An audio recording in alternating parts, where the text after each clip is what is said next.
Rádio e TV Brasil Espírita, iluminando consciências.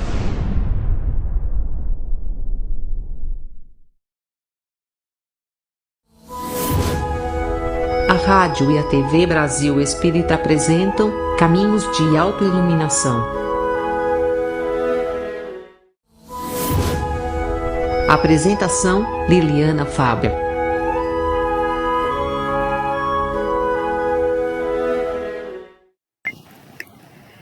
Carroça vazia. Certa manhã, meu pai, muito sábio, convidou-me a dar um passeio no bosque e eu aceitei com prazer. Ele se deteve numa clareira e, depois de um pequeno silêncio, me perguntou: além do cantar dos pássaros, você está ouvindo mais alguma coisa? Apurei os ouvidos alguns segundos e respondi: pai, estou ouvindo um barulho de carroça.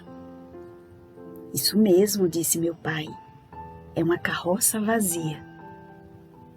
Perguntei então ao meu pai: como pode saber que a carroça está vazia se ainda não a vimos? Ora, respondeu meu pai, é muito fácil saber que uma carroça está vazia por causa do barulho. Quanto mais vazia é a carroça, maior é o barulho que ela faz. Tornei-me adulto e até hoje, quando vejo uma pessoa falando demais, gritando no sentido de intimidar, tratando o próximo com grossura inoportuna, prepotente, interrompendo a conversa de todo mundo e querendo demonstrar que é o dono da razão e da verdade absoluta, tenho a impressão de ouvir a voz do meu pai dizendo: quanto mais vazia a carroça, mais barulho ela faz. Assim, com essa mensagem que nos faz refletir sobre os nossos conteúdos, sobre aquilo que temos preenchido internamente, nós cumprimentamos vocês, queridos amigos, queridos irmãos, em mais uma semana aqui na Rádio Brasil Espírita, no programa Caminhos de Autoiluminação. Estimando do fundo do coração que todos possam nessa noite se encontrar em paz. E que a partir dessas reflexões, dessa conversa fraterna e amiga, possamos nos inspirar para os demais dias da semana, para que ela seja uma semana iluminada, inspirada, sobretudo nas mensagens trazidas pelo alto e também nas mensagens consoladoras do Evangelho de Jesus. Agradecendo essa companhia amiga de sempre e dizendo da alegria de estarmos mais uma vez aqui, hoje, trazendo um tema deixado como reflexão para todos nós, da querida veneranda Joana de Ângeles, mais uma vez na sua obra Rejubila-te em Deus. Desta feita estaremos falando a respeito de um tema tão importante, que trata sobre autossuperação. Temos habitualmente nos portado nas diversas tarefas e nos diversos segmentos da vida a entender nesse mundo competitivo que devemos superar sempre o outro. No afã desejo da posse, no afã desejo do poder, acreditamos que a nossa vida está pautada em superarmos o outro. Mas aqui nós entendemos que o mais árduo trabalho, o mais difícil processo é aquele que diz respeito da autossuperação, da conquista de si mesmo, quando ainda temos elementos dentro de nós que nos arrastam nas malhas do desequilíbrio e da tristeza. Quando nós entendermos que não é vencendo o outro que nós atingiremos a felicidade plena, mas que devemos usar das energias que dispomos e do nosso tempo para superarmos a nós mesmos, nós aí entenderemos o grande desafio da vida. Mas vamos seguindo com as reflexões que Joana de Ângeles nos traz e de pronto ela já coloca para nós um dos grandes obstáculos a essa autorrealização e essa autossuperação, que diz respeito ao egoísmo. E aí Joana de Ângeles inicia da seguinte forma: o egoísmo é filho espúrio do atraso moral da criatura humana, responsável por incontáveis danos que dificultam a sua ascensão espiritual no rumo da sua destinação plena. Ao mesmo tempo, é genitor do orgulho que se veste de prepotência para criar embaraços a todos quantos não se lhe curvam à infantil presunção. Efeito natural da imaturidade psicológica. Não apenas contribui para os conflitos entre os indivíduos, como gera sentimentos de belicosidade e produz perturbações lamentáveis que poderiam ser evitadas. Tudo isso fala a respeito do egoísmo. Aliás, orgulho e egoísmo são os dois aspectos mais citados no Evangelho como facilitadores ou dificultadores, na verdade, da nossa evolução, da nossa ascensão espiritual. Na verdade, são facilitadores do nosso atraso moral. Então, nesse universo que nos convida a sermos tão egoísticos, tão egocêntricos, a reflexão nos fala da necessidade de, identificando esse egoísmo em nós, adotarmos comportamentos, posturas e valores que nos distanciem dessa postura nefasta.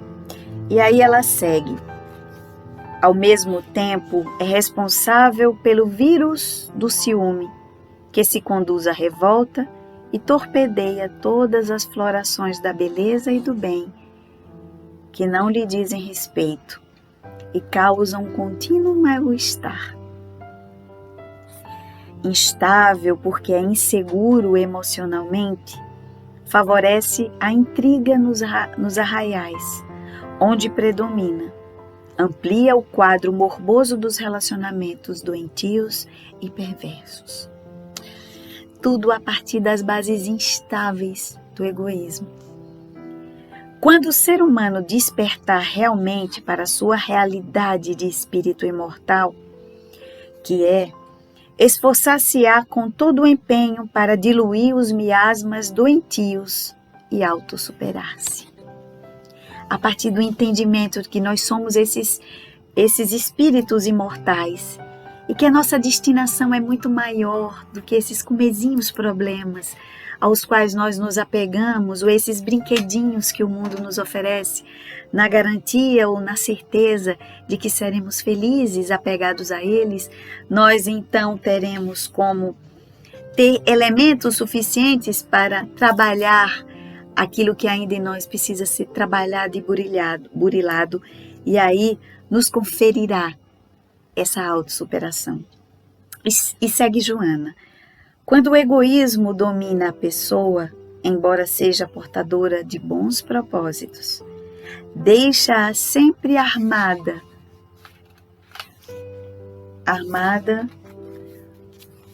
contra todos.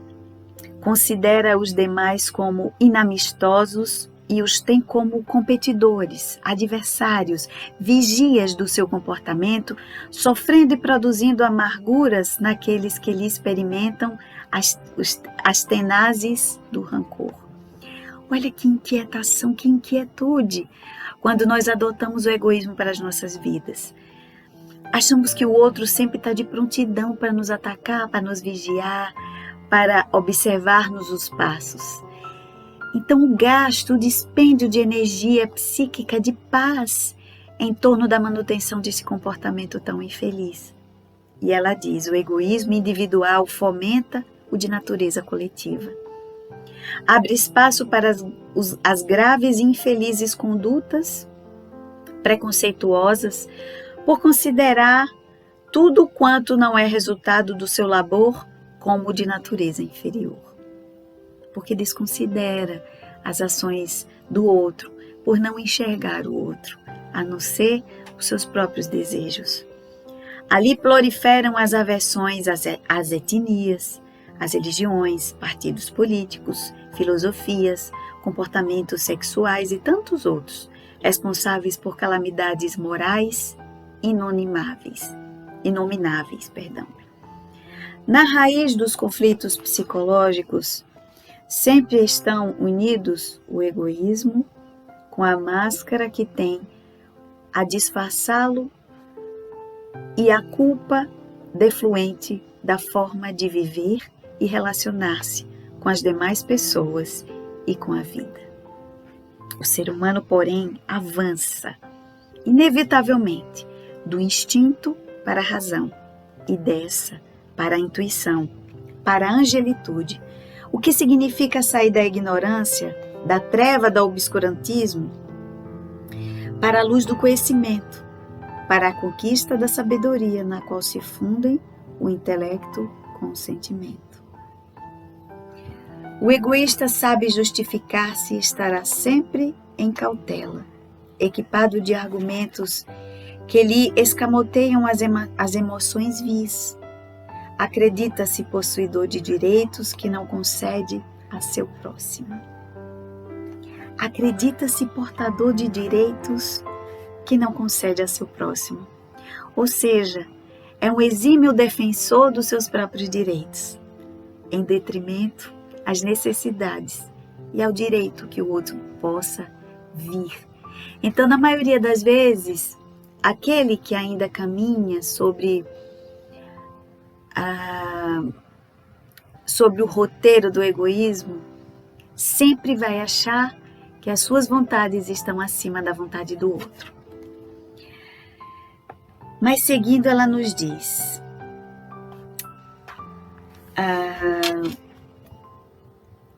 esse insensível inimigo do progresso espiritual do ser humano é contraditório e selvagem.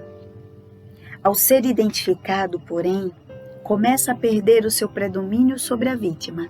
Aqui ela diz, a partir do instante que há o despertamento sobre a postura equivocada que é gerada pelo egoísmo, aí não se torna mais dominante sobre sua vítima, que começa a diluir-se mediante o esforço do bem, a que todos devem aspirar e afadigar-se por consegui-lo. Esforço no bem, como esse antídoto contra a exacerbação do egoísmo. Os antídotos para o egoísmo são, e aí ela anuncia, o altruísmo, a aspiração pelo bem, pelo belo, pelo amor em toda sua plenitude. Cabe ao ser humano manter vigilância constante contra esse mal que predomina em sua natureza. Pequenos hábitos mentais em torno da reflexão de pensamentos edificantes constituem eficazes métodos para a superação desse adversário insano, que o acompanha desde há muitos milênios e deve ser deixado à margem. O silêncio sem revolta ante os acontecimentos que aparentemente ferem o ego proporciona eficiente recurso para ver, do ponto de vista do outro, a ocorrência agradável ou não. Olha que interessante. Aqui ela faz um convite. Diante de um silêncio, mediante a constatação de que algo possa ter acontecido contra nós e que nos feriu profundamente o ego, é um recurso que de alguma forma nos facilita a abertura para um novo entendimento, porque descolado desse ego, da egoesclerose e dessa postura egocêntrica, nós distanciamos o nosso olhar e enxergamos sob diferentes perspectivas. E nesse sentido nos dá a clareza para avaliar se aquele evento nos ocorreu fora agradável ou não. O esforço por facultar ao próximo o direito de comportar-se conforme lhe apraz, mesmo quando não lhe submeta às exigências, não se lhe submete às exigências, é de salutar importância. o esforço por facultar ao próximo o direito de comportar-se do modo que lhe apraz. É um exercício de caridade também, de compaixão, de entendimento de que o outro tem o direito de ser como é, assim como eu tenho o direito de ser como sou e o dever de respeitar a forma sui generis que o outro se apresenta. Considerar-se que todo mundo, que no mundo é transitório o poder, a glória, a saúde, a fortuna, a beleza, assim como a doença, o degredo, a feiura, o insucesso, a escravidão, constitui segura terapia para a doença virótica, que é o egoísmo. Olha aqui, que passagem interessante. Aqui ela diz que uma grande terapia contra o vírus mordaz do egoísmo consiste em nós exercitarmos o nosso pensamento entendendo a transitoriedade das coisas, tanto das coisas boas como das coisas aparentemente ruins e difíceis para as nossas vidas. Entender essa transitoriedade nos faz sermos livres e de adotarmos posturas libertadoras em relação a tudo e a todos que estão no nosso entorno. À medida que se dilatam os sentimentos de ternura em relação aos demais, de compaixão pelos infelizes, de compreensão fraternal para com todos, as correntes férreas do egoísmo arrebentam-se e a sua vítima experimenta especial e peculiar alegria de viver e servir. Quando nós trabalhamos a ternura, a compaixão pelo outro, vemos em nós romperem, quebrarem essas correntes do egoísmo que nos aprisionam. E somos então visitados por essa sutil e agradável sensação de alegria em bem servir e viver. Preenche os vazios existenciais com ricos objetivos emocionais que dão sentido à vida. Fomenta estímulos contínuos para o bem-estar e para a alegria sem jaça. Já não importam os aplausos e as felicidades antes exigidas por haverem perdido seu significado emocional egóico. Igualmente, os comentários ácidos e as censuras injustificadas não encontram guarida nos seus sentimentos pela ausência total de presunção. Passa a considerar que todos experimentam as mesmas ou parecidas circunstâncias. É esse olhar que dilata para além dos nossos quintais. E ela segue de sabores, realizações, tendo por importante a meta ser alcançada e não os impedimentos que lhe surgem à frente. Quem se detém ante obstáculos imaginários ou reais, nunca atinge o objetivo da existência. Realmente, fazem-se valiosos a amizade espontânea que recebe, o sorriso fraterno que lhe é dirigido, a palavra gentil que se lhe endereça. A gentileza responde na emoção e amplia sua área, sobrepõe-se a pompa de bolha de sabão da vaidade egoística e sem sentido. Nesse maravilhoso desenvolvimento ético-moral e de transcendência emocional, a real alegria de viver predomina ao lado da legítima ação, da benevolência e da caridade. Quando abrimos mão do egoísmo, faz-se florescer em nós uma nova e linda realidade.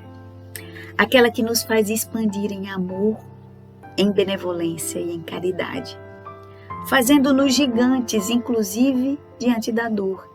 Porque todos aqueles que abriram mão de si mesmos em função do outro, tiveram as suas vidas transformadas de modo significativo e não eram atingidas facilmente pela experiência, por exemplo, do sofrimento e da dor. Conseguiam suplantar, superar, porque haviam se descolado desse sentimento mesquinho que nos apequena, que é o egoísmo.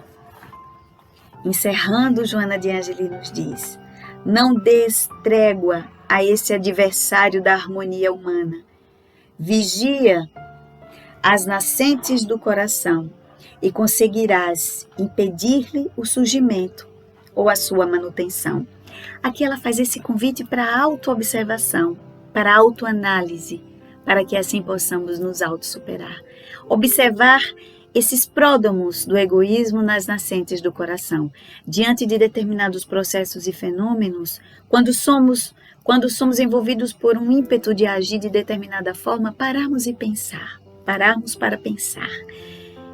Essa minha atitude fala de um ego ferido, de uma necessidade de sobrepujar o outro? Estaria eu agindo munido por sentimentos menos nobres, mesquinhos, que no fundo só atendem aos meus próprios desejos? Quando paramos para pensar sobre isso, nós já estamos combatendo o mal na sua nascente, nas suas primeiras manifestações. Mas se tiveres, diz Joana, dificuldade na experiência íntima e pessoal, busca o auxílio da oração. Entrega-te a Deus e por Ele deixa-te conduzir. Se não conseguimos sozinhos, se estamos atordoados, ou as emoções nos tomam a razão e não conseguimos entender ou enxergar o caminho ideal, que possamos então recorrer à oração e entregarmos nos braços amorosos e sábios de Deus. Francisco de Assis, o iluminado de Umbria, compreendeu a necessidade de vencer o atavismo egoístico na sua oração simples em todos os postulados, especialmente quando exaltou em um dos delicados tópicos que eu console mais do que seja consolado. Reconhecia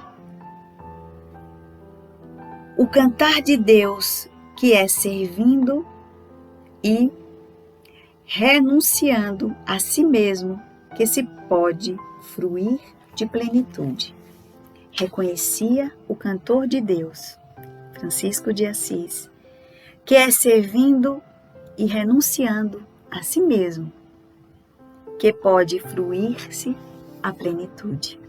Desse modo, ante o egoísmo sandeu, outra atitude não existe senão o imediato esforço pela autossuperação, que busca mais consolar do que ser consolado. E nós poderíamos complementar: compreender do que ser então compreendido. A oração de São Francisco é um convite a esse exercício constante da luta pela autossuperação e pelo combate ao egoísmo. Amar que ser amado. Mais amar do que exigir do outro retornos e respostas. Compreender ao outro muito mais do que ser compreendido. Dando, então, sob uma perspectiva de doação sem esperar o retorno, ainda que ele chegue. Mas se não vier, que nos baste o consolo e a satisfação de termos doado de nós mesmos. Esse é o sentido que Jesus já havia nos ensinado há mais de 2021 anos atrás. Esse é o sentido que os irmãos espirituais nos convidam a todo instante. Sabemos que ainda é um exercício difícil, porque ainda somos criaturas ignorantes, porque estamos muito mais próximos da nossa faixa de largada do que no destino final. Mas não é impossível. Quando adotamos, como Joana de Ângeles nos mostrou, as atitudes e o esforço na prática do bem, de dividir um pouco aquilo que temos se não conseguimos dar de imediato tudo que temos. Vamos nos desprendendo aos poucos. Primeiro pode ser através das coisas materiais, por que não? Dividindo um pouco o que temos.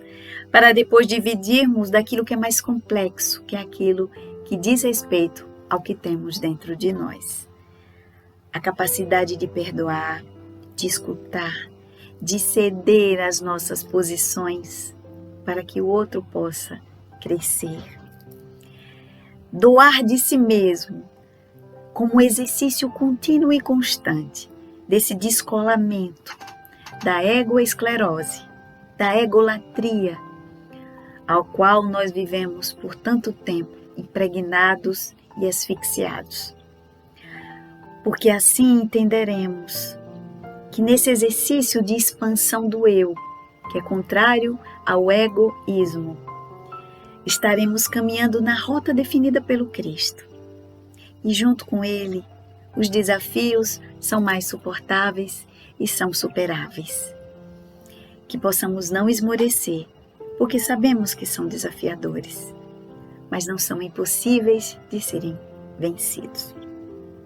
Agradecendo então, mais uma vez, essa atenção amorosa, calorosa de todos vocês que generosamente nos acompanham semanalmente aqui no canal da Rádio Brasil Espírita, no programa Caminhos de Autoiluminação, fazendo um convite para que todos vocês possam colaborar de alguma forma para que esse projeto que há 10 anos ilumina consciências possa continuar seguindo nessa sua missão de propagar as mensagens do Cristo, as mensagens do alto, consolando os corações. Vocês encontrarão um QR Code num dos cantos da tela e a partir daí poderão fazer as doações para que esse projeto não se perca. Também podem doar divulgando o programa para outros corações que nesse momento necessitam da mensagem clarificadora do Evangelho. Vão lá no site da Rádio Brasil Espírita, também no canal do YouTube, se inscrevam, acionem os lembretes para que não possam perder os programas, as entrevistas, os programas de reflexão, o Evangelho matinal comentado, para aquecer o coração dessa mensagem que nos mata a sede da alma, de paz e de luz. Grata mais uma vez pela atenção de todos vocês, estimando que todos possam estar em paz e que seja uma semana maravilhosa para todos nós. E que, se for da vontade de Deus, que possamos estar juntos semana que vem em mais um programa Caminhos de Autoiluminação. Beijo no coração de todos, gratidão e muita paz.